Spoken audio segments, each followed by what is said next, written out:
जय हिंद दोस्तों, स्वागत है आप सभी को आपके अपने परिवार कौशल क्लासेस 47 पे। आज हम क्लास 8 सुगम गणित एक्सरसाइज 10 का क्वेश्चन नंबर 15 सोल्व करने वाले हैं। ठीक है, तो चलिए क्वेश्चन पे फोकस करते हैं। बोलता है यदि कोई कलम 4% हानि के स्थान पर 4% लाभ पर बेची जाती है तो 6 रुपया अधिक प्राप्त होता है, तो कलम का क्रय मूल्य बताइए। बोल रहा है यदि कोई कलम 4% हानि के स्थान पर 4% लाभ पर बेची जाती है तो 6 रुपया अधिक प्राप्त होता है, कलम का क्रय मूल्य बताइए। ठीक है, चलिए इसको सोल्व करते हैं। सबसे पहले लिखना है कि माना कि कलम का क्रय मूल्य बराबर x, क्योंकि कलम का क्रय मूल्य पूछ रहा है।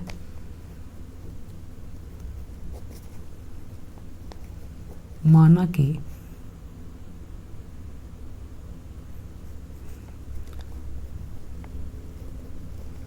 कलम का क्रय मूल्य बराबर x।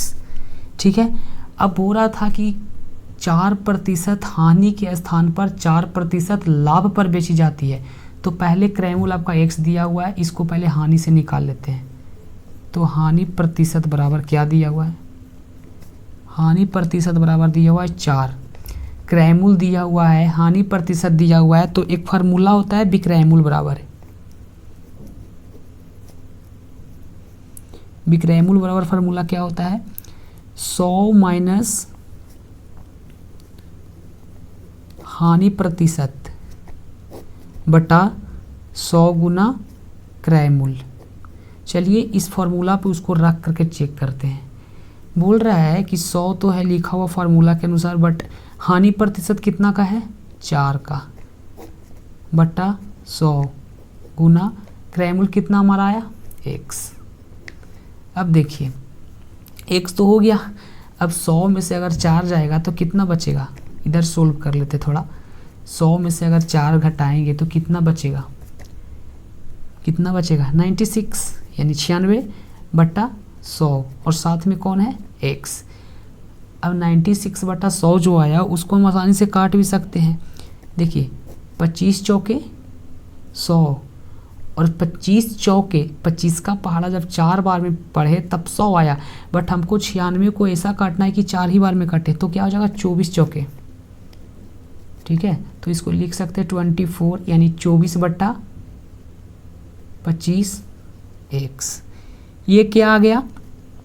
एक तो वस्तु का विक्रय मूल्य आ गया है, बट बोलता है कि पुनः कलम का क्रय मूल्य क्या मानना है? क्या कि एक बार लाभ दिया था, एक बार हानि।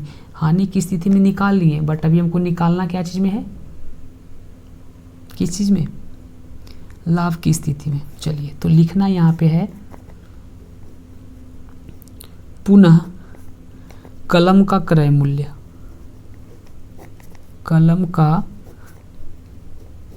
क्रय मूल्य बराबर कितना हो जाएगा? x। चूंकि दिया हुआ नहीं है, इसको भी x मानेंगे और इसको भी x मानेंगे। अब यहाँ हानि दिया हुआ था, यहाँ पे लाभ दिया हुआ है। लाभ प्रतिशत बराबर कितना दिया हुआ है आपका? लाभ प्रतिशत बराबर दिया हुआ है 4%।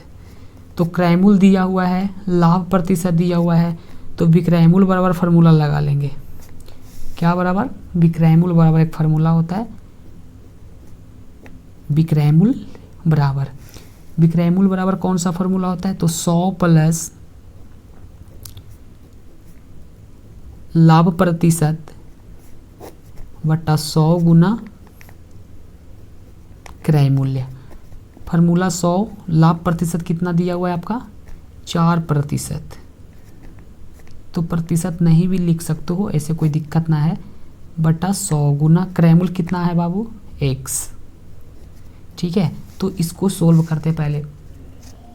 अगर 100 में 4 को जोड़ेंगे तो कितना हो जाएगा? 104, और बटा 100। अब इसको भी काट सकते हैं, 25 चौके 100, इस साथ में x छूट गया था, इसके लिए माफ़ी चाहते थोड़ा सा। अब देखो 104 है, तो 104 को क्या 26 के पहाड़ अगर पढ़ते हैं 4 बार में तो कट जाएगा, तो इसको क्या लिख दें? 26x बटा 25। ये क्या आया निकाल करके? ये हमारा आ गया दूसरा विक्रयमूल्य। ठीक है, उसके बाद क्वेश्चन कहता है प्रश्न से, किस चीज से, प्रश्न से,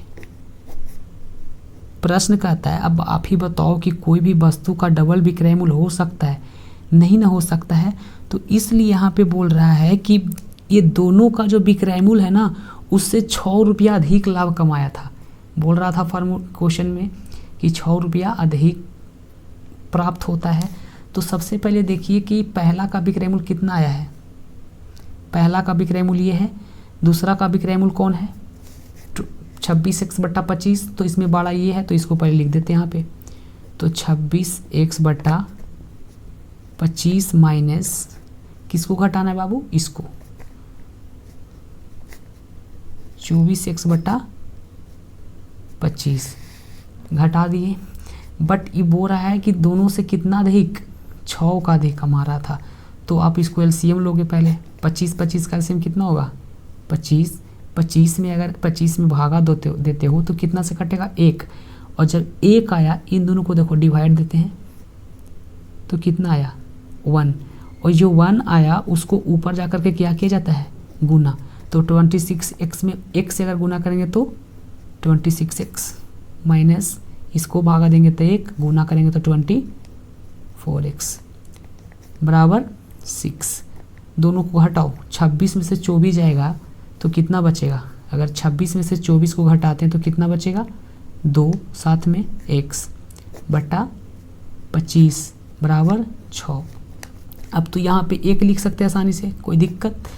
अब यहाँ पे देखिए क्रॉस मल्टीप्लाई होगी, 2x पहले लिख देना है तो लिख देते हैं। 25 का टेबल अगर 25 का पहाड़ा 6 बार में पढ़ते हैं तो 25 6 का कितना होता है 150। अब यहाँ से x का वैल्यू निकाल देंगे क्या, तो x का वैल्यू निकालने के लिए पहले 150 लिखते हैं, और ये दोनों आपस में यहाँ पे गुना रहता है, पॉइंट गुना, और गुना में इसको हटाने के लिए यहाँ पे भागा में चला जाता है। ठीक है, अगर 150 को 2 से डिवाइड देंगे तो कितना आएगा 75। ये जो 75 आया किसका वैल्यू आया x, चूँकि हम पहले क्या माने थे, कलम का क्रय मूल्य कितना माने थे 75 रुपया, यही आपका क्या हो गया आंसर आ गया। तो चलिए नेक्स्ट क्वेश्चन पे फोकस करते हैं। नेक्स्ट क्वेश्चन क्या बोला 16, देखिए ये 16 नंबर क्वेश्चन है। थोड़ा सा बुक का जो क्वेश्चन था ये फटा हुआ था, इसीलिए इसमें लिखने पड़ा है, ठीक है ना बाबू।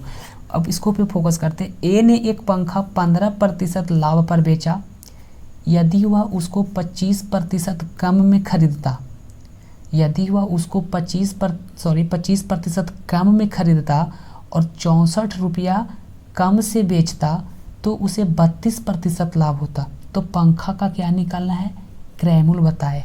चलिए तो सबसे पहले आपको तो लिखना है यहाँ पे क्वेश्चन नंबर 16 है,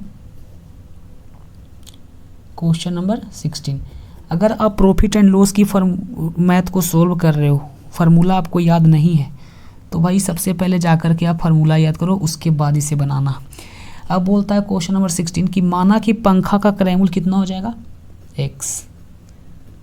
तो माना कि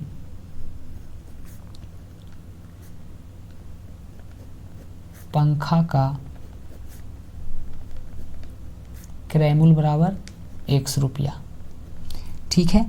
बट यहाँ पे पहले क्या बोल रहा था कि 15% लाभ पर बेचा, तो लाभ प्रतिशत क्या हो जाएगा, लाभ प्रतिशत आपका 15 का, क्रय मूल्य दिया हुआ है, लाभ प्रतिशत दिया हुआ है, तो क्या निकलेगा विक्रय मूल्य। विक्रय मूल्य बराबर क्या होता है फार्मूला 100 प्लस लाभ प्रतिशत बटा 100 गुना क्रय मूल्य, क्रय मूल्य, क्रय मूल्य। अब देखिए 100 तो कह रहा है फार्मूला के अनुसार, प्लस लाभ प्रतिशत कितना है हमारा 15, तो यहाँ पे 15 लिख देते हैं।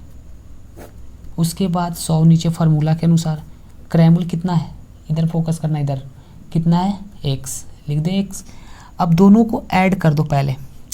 अगर 100 में 15 को ऐड करते हैं, 100 में अगर 15 को क्या करते हैं जोड़ते हैं, तो कितना हो जाएगा 100 में अगर 15 को जोड़ेंगे तो 115 बटा 100, साथ में कौन है, एक्स, तो इसको तो छोड़ना है नहीं, अगर छोड़ा तो फिर आंसर आएगा नहीं बाबू। या क्या लिख दिए, एक्स है, इसको थोड़ा सा एक्स लिखा हुआ है। अब उसको बोल रहा है कि ये भी तो कटेगा, 25 चौके 100, ऐसा पहाड़ा पढ़ो कि 4 बार में ये भी कटे, तो शायद 23 के पहाड़ा में होता है, देखो 23 23 पढ़ी यहाँ पे, 23 के पहाड़ा में ये कट जाएगा, ठीक है। चलिए अब इसके बाद इसको क्या लिख सकते हैं हम, 23x/25 दिखाई पड़ रही है सभी को। चलिए अब यहाँ पे एक थोड़ा सा लिखना है कि अब नया क्रय मूल्य बराबर, अब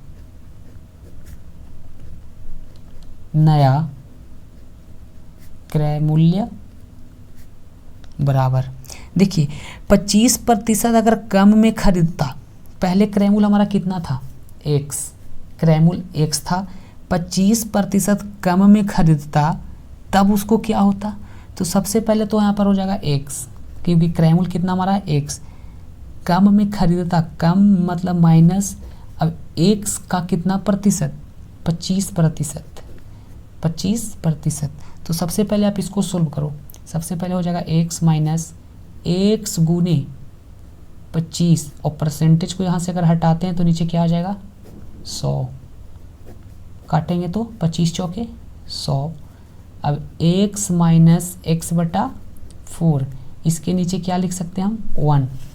अब आपको लेना है यहाँ पे एलसीएम, 1 4 का एलसीएम कितना होता है 4, 4 1 का एलसीएम तो 4 हो गया, 4 में 1 से भाग देते हैं 4, और 4 में 1 से गुना करें तो 4x माइनस x बराबर 3x/4।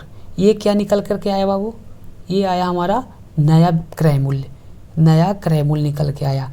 अब जब ये हमारा नया क्रय मूल्य निकल के आता है तो इस पर भी एक लाभ दिया होता, देखो 32% लाभ होता है, कम से अगर बेचा था, कम तो निकाल दिए, कम निकाले तब बोला कि 32% लाभ होता है, तो लाभ प्रतिशत कितना दिया हुआ है, लाभ प्रतिशत हमारा 32 दिया हुआ है। अब देखो क्रय मूल्य आ गया, लाभ प्रतिशत दिया हुआ है, तो यहाँ से क्या निकालेंगे, विक्रय मूल्य निकालेंगे। चलिए इसको सोल्व करते हैं। विक्रय मूल्य बराबर फार्मूला क्या होता है, विक्रय मूल्य बराबर फार्मूला क्या होता है, लाभ की स्थिति में 100 प्लस लाभ प्रतिशत बटा 100 गुना क्रय मूल्य, 100 गुना क्रय मूल्य। अब हमारा देखो कि लाभ प्रतिशत कितना दिया हुआ था, देख लीजिए एक बार थोड़ा सा, कितना है, क्रय मूल्य हमारा 3x/4 दिखाई पड़ रही है सभी को, और लाभ प्रतिशत हमारा है 32। तो चलो उस फॉर्मूला पर रख के इसको बताते हैं।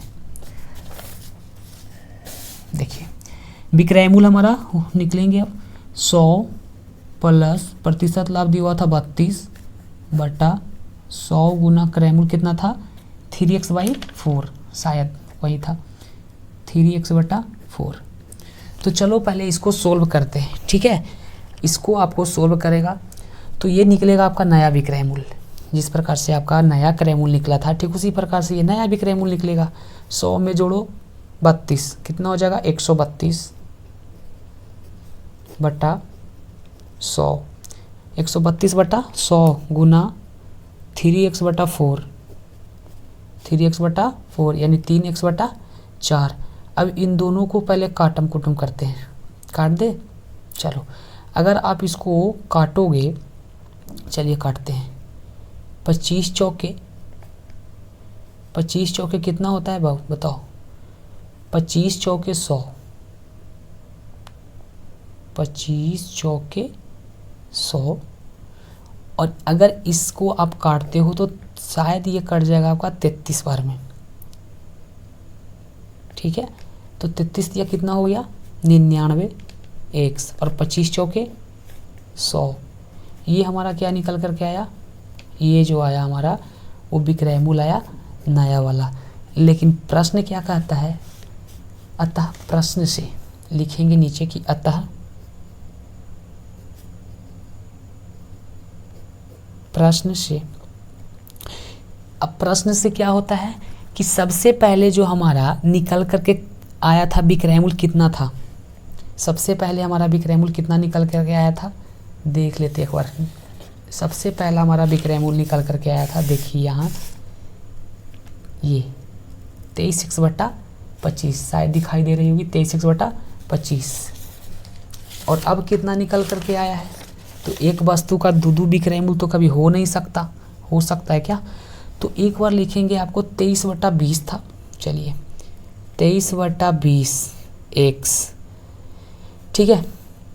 और क्या बोला कि अगर कम में खरीदता और 64 रुपया कम में बेचता, तो 64 रुपया कोची में बेचता, कम में बेचता, तो 32% लाभ होता। 32% लाभ के लिए क्या निकाले यहाँ पर विक्रयमूल 99/100, तो ये लिख देंगे 100। अब यहाँ से आपको सॉल्यूशन कर करके इसका आंसर लाना है। अब देखिए सबसे पहले तो 23x लिखा हुआ यहाँ पे, तो उधर से क्या लेकर के आएंगे बताओ, एलसीएम ले ले, एलसीएम ले ले क्या, चलो पहले देखो एलसीएम ना लेकर के इसको तरफ उसको लेकर के आते हैं। सबसे पहले यहाँ पर 23x लिखा हुआ है, 23/20x, उधर प्लस में था, प्लस बराबर किधर आता तो माइनस में, तो 99x/100 और 64 चला जाएगा उस तरफ। चलिए अब इन दोनों का एलसीएम लेंगे, 20 का एलसीएम डायरेक्ट कितना होता है 100, 20 100, 20 में अगर इससे भागा देंगे तो कितना आएगा 5, और ये जो 5 आया उसको ऊपर क्या करना है गुना, तो 23 कितना होता है, अगर 23 में अगर 5 से आप गुना करते हो तो हो जाएगा 115, और साथ में x माइनस 99, क्योंकि 100 में 100 से भागा देंगे तो 1, और 1 में 99 से गुना करेंगे तो 99, बराबर बाबू 64। अब तो 64 आ गया। अब करना क्या है कि यहाँ से x का वैल्यू निकालना है। अगर 115 में से 99 घटाते हैं तो कितना आएगा, 115 में से 99 घटाएंगे तब 16, साथ में x 100 बराबर 64। नीचे एक लिख सकते हैं, क्रॉस मल्टीप्लाई करना है और डायरेक्ट आपका आंसर आ जाएगा। चलिए करके देखते हैं, 16x बराबर 64 गुना 100, x का मान निकालना है तो 64 गुना 100 बटा 16, 16 चौके 64, 16 चौके 64 और 4 में 100 से गुना करेंगे तो हो जाएगा कितना 400। ये हमारा क्या निकल कर के आया क्रय मूल्य। चूँकि पहले हम क्या माने थे, देखिए पहले हम माने थे ना, माना कि पंखा का क्रय मूल्य कितना है x, तो यही हमारा पंखा का 400 आ गया। दोनों का क्वेश्चन स्क्रीन पे दिखाई दे रही होगी, कोई दिक्कत है तो कमेंट बॉक्स में लिखना। तब तक लिए जय हिंद, मिलते हैं आप लोगों को नेक्स्ट वीडियो में। वीडियो पसंद आई होगी तो एक लाइक शेयर और सब्सक्राइब जरूर करिए। जय हिंद।